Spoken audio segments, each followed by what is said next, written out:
కృష్ణావియన్ కుకునూరు.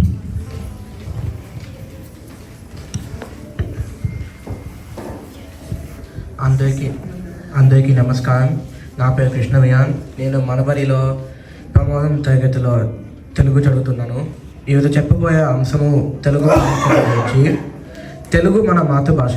తెలుగు మన మాతృభాష కాబట్టి తెలుగు రాయటం మరియు తెలుగు మాట్లాడడం నేర్చుకోవాలి. అన్ని భాషలు నేర్చుకోవాలి, అది నిజమే. కానీ మన మాతృభాషని ఎప్పుడు మర్చిపోకూడదు. భారతదేశంలో తెలంగాణ మరియు ఆంధ్రప్రదేశ్లో తెలుగు ఎక్కువ మాట్లాడతారు.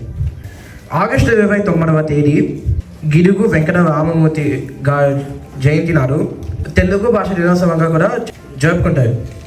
ఎందుకంటే ఆయన గ్రాంధిక భాషలో ఉన్న తెలుగుని ప్రజలు వాడుక భాషలోకి తీసుకువచ్చిన మహానుభావుడిన. మనము తెలుగుని ఎంత చెప్పినా తక్కువే. తెలుగు గొప్పతనం మాటల్లో చెప్పలేము.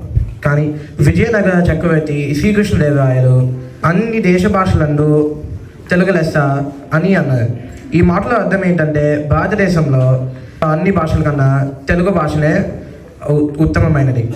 మనము మన తల్లిని ఎంత ఇష్టపడతామో మన మాతృభాషని అంతే ఇష్టపడాలి. తెలుగు గురించి కవులు, రచయితలు మరియు పుస్తకాలతో దాని గొప్పతనం తెలియజేశారు. తెలుగు భాష కాపాడుకోవాల్సిన బాధ్యత మన తెలుగు వారందరికీ ఉంది.